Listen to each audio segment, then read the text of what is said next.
Hey guys, it's Kim Rodenberg with Realty One Group Inclusion in Savannah, Georgia. I am a real estate agent that services Chatham County, Bryan County, Effingham County, which is basically Savannah, Richmond Hill, Rincon, Guyton areas. So I just wanted to hop on here today and I want to talk to first-time home buyers. So we all know that the home buying and the moving process is extremely overwhelming, right? Well, I love first-time home buyers. I love them. I love you guys because it just reminds me of why I got into real estate in the first place. And that is to help people find a home. I want you to have a home or a house that you turn into a home for whatever that need may be. Maybe you're new to Savannah or you just got married and you're having babies, whatever. And this is the first time you're buying a home. So there's a lot to learn, right? There's all these terms. What is PMI? What is due diligence? What is earnest money? I don't know. This stuff is so confusing. So that is where I come in hand. So the first thing I would do is you're online, you're looking at real estate, most likely, of most of us, that's where we look these days, all those different websites, which I have a home search site. Link is listed below. And so you're online and you find me. This is how you found me in this video, hopefully. So you call me up and say, I don't know what I'm doing. And I'm like, great, I'm so glad that you called me. Here I am to help. So the first thing I'm going to do is put you in touch with the lender.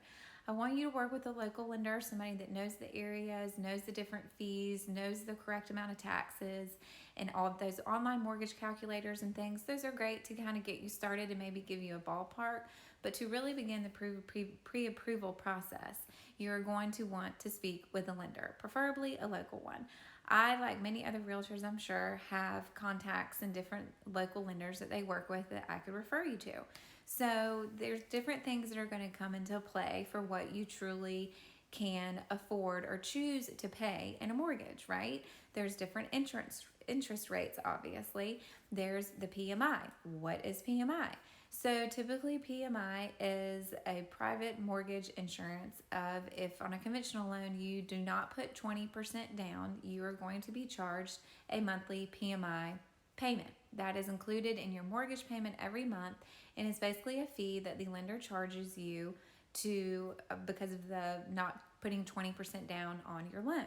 So on that note, there's a million different types of loans, right? Should I go conventional? I'm a first-time home buyer. Should I look at FHA? Or maybe I'm active or retired military and you want to do VA. What are these choices? USDA. What do all those mean? That is when it really helps to have a lender that you can talk to run you through these options. They will say, you're in this boat, you make this much money, and you've got this, and this working for you. This is the loan that I think will best work for you. Okay, well, if we choose to go that route, what does that mean? Is my down payment going to be? What are my closing costs going to be?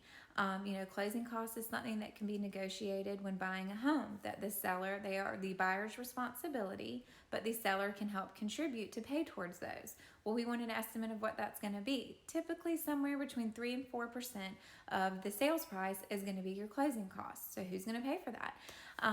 Just different things that you have to consider when you're buying a home. And believe me, I get it. It's overwhelming. I deal with this day in and day out. But especially when it's new, and no matter how many houses you've bought, it can be very overwhelming.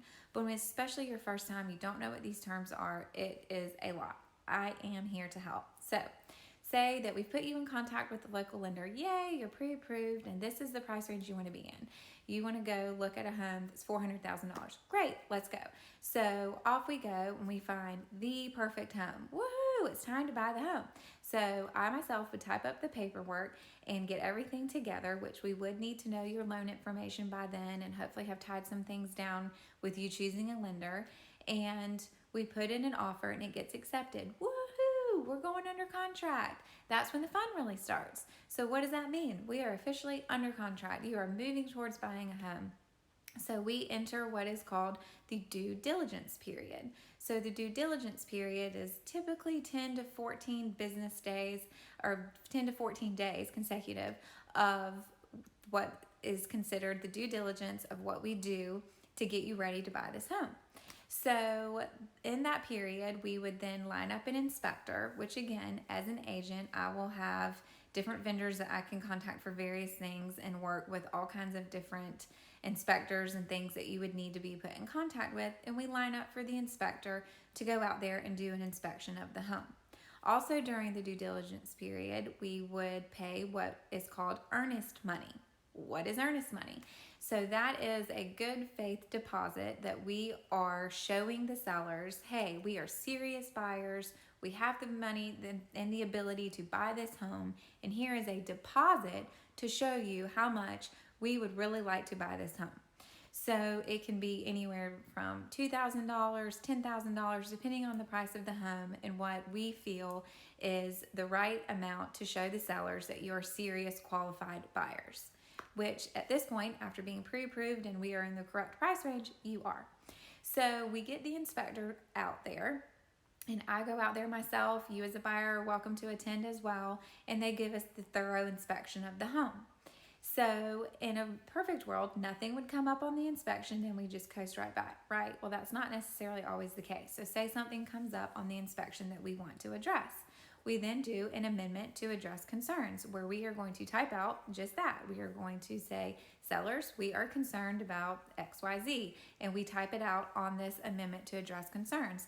This is a negotiation where having an agent comes in handy, because I will negotiate on your behalf with the listing agent that's representing the sellers to try to get both parties to agree on what to fix or not to fix, or contribute towards the cost of closing or whatever it may be to address these concerns. So say we did an amendment to address concerns, both parties are happy, we're moving forward. Great, okay, that step's done. We've done the inspection that is the buyer's responsibility to pay for, typically a few $100s, give or take, based on the square footage. So then as we go under contract as well, and that due diligence period begins, the lender will begin your loan process. So they will be asking for various different documents from you, your W-2s, your pay stub, your tax returns, things like that they will need when going into the underwriting process to actually approve your loan. So within this due diligence period, you've paid, a couple $1,000s, however it may be, in earnest money.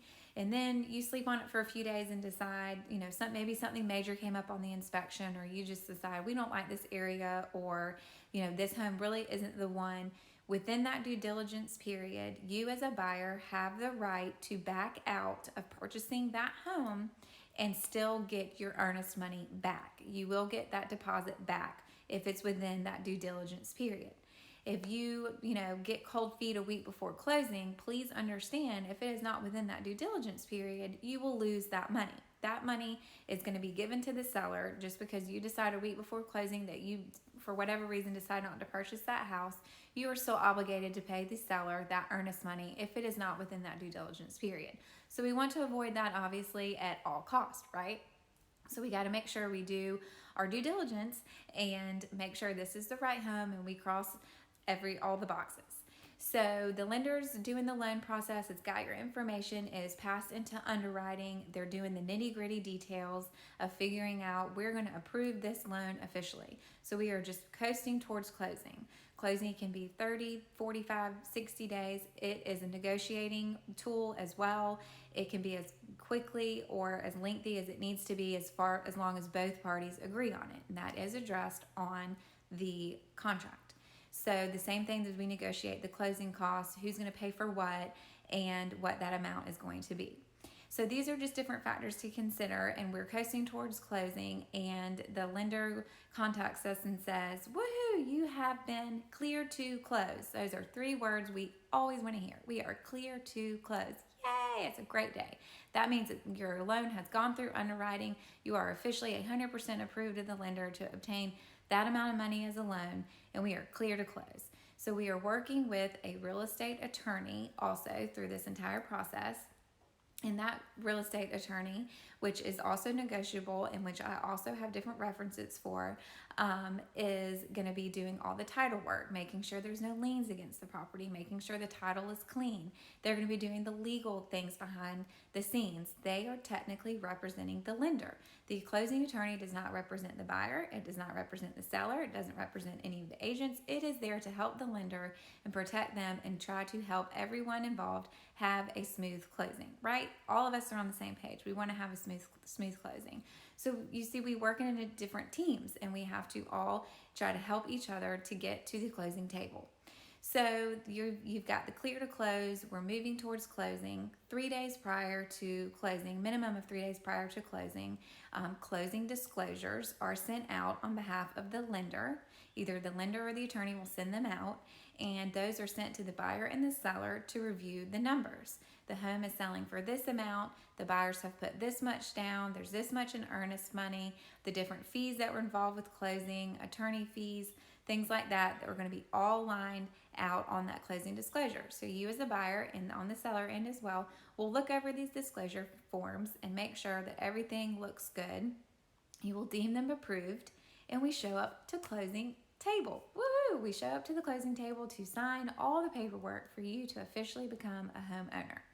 Now, understand that I didn't get into way too many details in this process because I don't want to overwhelm you and totally lose your train of thought on this video, but these are the main things that you will be looking for when you are buying a home, no matter if it's your first, fifth, 10th, whatever. The process is the same, but this is just to help those first-time home buyers hopefully have a little bit easier of an understanding of how it works. So if you are looking to buy, or you're in the area and you're looking to sell and you buy on both sides, my information's below. Subscribe to my page, contact me, anything that I can help with. If you have any questions, comment, whatever it is, I'm here to help. Bye guys.